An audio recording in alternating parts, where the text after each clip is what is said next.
ఎవరబ్బాయినే చుట్టుపక్కల నుంచి మా ఇంటి సైడ్ వస్తుంది. ఓ హలో, ఎవరమ్మా నువ్వు? అరే మీకు వినిపిస్తుందా లేదా చెవుడా? ఓ హలో, ఎవరమ్మా నువ్వు? నువ్వు బయటనే ఉన్నావా? ఇంట్లో ఉన్నావు అనుకుని అప్పటి నుంచి ఇంటి సైడ్ చూస్తున్నా. ఆ, ఇదేంటి గీత ఇంటి వరకు వచ్చిందా? ఇక్కడ మా వాళ్ళు చూసినట్టు ఇంక అంతే పని నాకు. ఈరోజు నాకు సాగే. ఏ సురేష్, నువ్వు ఇంట్లో ఉన్నావు అనుకుని నేను మీ ఇంటి సైడ్ చూస్తున్నా. అరే గీత, నువ్వు ఇంటి వరకు ఎందుకు వచ్చినావు? ఫోన్ చేస్తే అయిపోతుంది కదా, నేనే ఇంటి వరకు వస్తుంటే. నువ్వు ఇంటి వరకు వచ్చినావు. ఇప్పుడు నేను ఇక్కడ మా వాళ్ళు చూసినారు నీతో పాటు నన్ను కూడా చూసినానుకో, ఇంకంతే. ఆ నా చెట్టు కట్టేసి కుడతారు. ఆ? అదేంటి ఎలా అంటావు? మనం ఎట్లయినా పెళ్లి చేసుకోవాలి కదా. అరే గీత, నీకు అర్థమైతే లేదు. మా వాళ్ళని ఒప్పించాలంటే చాలా కష్టం. నువ్వు ఇప్పుడు ఇట్లా డైరెక్ట్ ఇంటి వరకు వచ్చినావు అనుకో, పంచాయతీ అంతా చాలా పెద్దగా అవుతుంది. గొడవ గొడవ అవుతుంది. అయినా నువ్వు దేనికోసం భయపడుతున్నావు? ఎట్లయినా మీ వాళ్ళకి తెలవాలి కదా. అరే నీకు అర్థమవుతుందా? నాకు పెళ్ళయింది, ఇంట్లో నా భార్య ఉంది. నువ్వు ఇట్లా డైరెక్ట్ వచ్చినావు అనుకో, ఏమనుకుంటారు చుట్టుపక్కల ఎవరైనా చూస్తే ఏమనుకుంటారు? ఆ రోజు నీతో రాత్రి మాట్లాడినందుకు పెద్ద పంచాయతీ అయింది. అందరూ ఎవరితోనో మాట్లాడుతుండ్రు, ఎవరితోనో మాట్లాడుతున్నా అని ఒక 2 రోజులు నాకు అంతా సతాయించిండ్రు. నీకు ఎలాగో నీ భార్య అంటే ఇష్టం లేదు కదా, మరి ఏమైంది? అదే విషయాన్ని చెప్పు.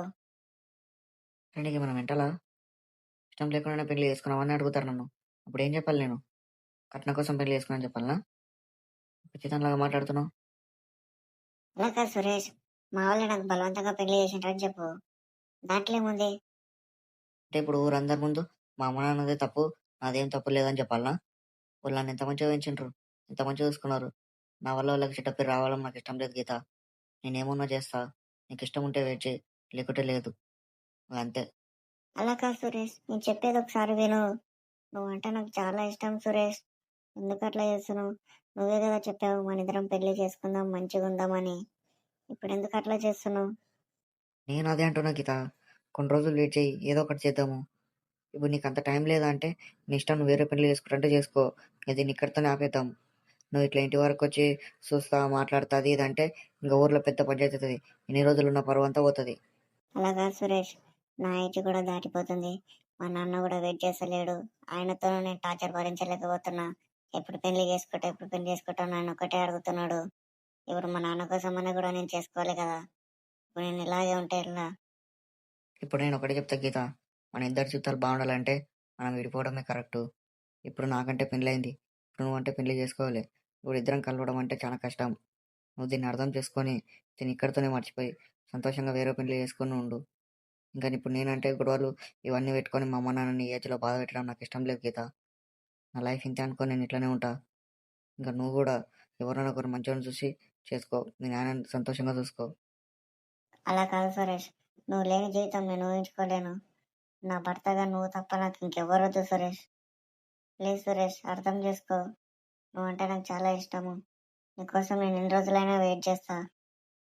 నేను ఒకటే చెప్తా గీత, నువ్వంటే నాకు కూడా ఇష్టమే. కానీ ఇప్పుడు నాకు పెళ్ళైంది, నా భార్య ఉంది. నేను ఇప్పుడు నాకు ఒక క్యారెక్టర్ ఉంది మా ఇంట్లో. ఇప్పుడు నీకోసమని నేను పోయి మా ఇంట్లో గొడవలు పెట్టుకొని అది చేసి నేను ఇంట్లో క్యారెక్టర్ కొట్టుకోలేను. నేను చెట్టులాగా మిగిలిపోలేను. ఊర్లో సురేష్ గారు ఏంది ఇట్లా చేసి వాళ్ళ అమ్మ నాయన ఎంత మంచిగా చూసుకున్నారు అని నేను చెప్పలేను. ఒక్కరి కోసం నన్ను చిన్నప్పటి నుంచి వచ్చిన మా అమ్మ నాన్న నాకు బాధ పెట్టడం ఇష్టం లేదు గీత. నువ్వే దీన్ని అర్థం చేసుకోవాలి. నువ్వు కూడా మీ నాన్నని ఎందుకు బాధ పెడతావు? మంచిగా ఎవరో ఒక అబ్బాయిని చూసి పెళ్లి చేసుకొని అంతా మర్చిపోయి మంచిగా బతుకు గీత. ఇలా అయితే కాదు. మళ్ళీ అదంటావు సురేష్? నీకోసం వెయిట్ చేసి అంటున్నా కదా. అరే గీత, నీకు చెప్తుంటే అర్థమైతలేదు. ఇట్లా ఎన్ని రోజులు వెయిట్ చేసినా వేస్టే. నా వల్ల కాదు ఇంట్లో గొడవలు పెట్టుకొని నేను మా ఆవిడకి విడాకులు ఇవ్వడం. ఇంకా నీ కోసం రావడం కూడా నేను కరెక్ట్ కాదు. ఇంకా నువ్వు లేని జీవితం నాకు అక్కర్లేదు సురేష్. నేను ఏమన్నా చేసుకుంటా. నువ్వైతే హ్యాపీగానే ఉండు. నా గురించి ఏం టెన్షన్ పడకు. అరే నీకు పిచ్చా? చెప్తుంటే అర్థమైతలేదా? జీవితం అంటే ఇది ఒకటే ఉండదు. అందరి రిలేషన్ చూసుకోవాలి. ఇప్పుడు నువ్వు నేనే జీవితం అనుకుంటే కాదు. మన చుట్టుపక్కల వాళ్ళని కూడా చూడాలి. వాళ్ళతోటి కూడా మన లైఫ్ ఉంటుంది. ఎందుకు ఇట్లా చేస్తున్నావు? మీ నాన్నకు సంతోషం కోసమన్నా నువ్వు బతుకు, మీ నాన్న కోసమన్నా బతుకు. చిన్నప్పటి నుంచి నేను ఎంత మంచిగా చూసుకుని ఉంటాడు. ఆయన కోసమన్నా నువ్వు పెళ్లి చేసుకొని సంతోషంగా ఉండాలి. మన ప్రేమ కంటే ఆయన ప్రేమ ఇంకా గొప్పది. నువ్వు దీన్ని అర్థం చేసుకో. ఏమో సురేష్, నాకేం మాట్లాడాలో ఏం చేయాలో అసలు అర్థమైతలేదు. ఒకవైపు నువ్వు అంటే ఇష్టం అంటున్నా, నాకు ఇంకెవ్వరితోనూ పెళ్లి అక్కర్లేదు అనుకుంటున్నా. మా నాన్నని సంతోషపెట్టలేకపోతున్నా. నేనేం చేయాలి? అదే చెప్తున్నా గీత, మీ నాన్న చూపించిన వాడిని పెళ్లి చేసుకో. హ్యాపీగా లైఫ్ లీడ్ చేయి. ఇలా అయితే కాదు. అయితే నీకు నాకు ఇంకేం సంబంధం లేదు అంటావు? మనం విడిపోతేనే మన జీవితాలు బాగుంటాయి అంటావు? అంతేనా? అవును గీత. మన ఇద్దరం కలిసి ఇప్పుడు మన చుట్టుపక్కల అందరిని బాధ పెట్టినట్టుంటది. సరే సురేష్, నీ ఇష్టం, నువ్వు చెప్పినట్లే కానీ ఇంకా నేను మా ఇంటికి వెళ్ళిపోతా. ఒకటి గీత, నువ్వైతే మీ నాన్నని మంచిగా చూసుకో. అంతే. సరే సురేష్, ఇంకా ఉంటా.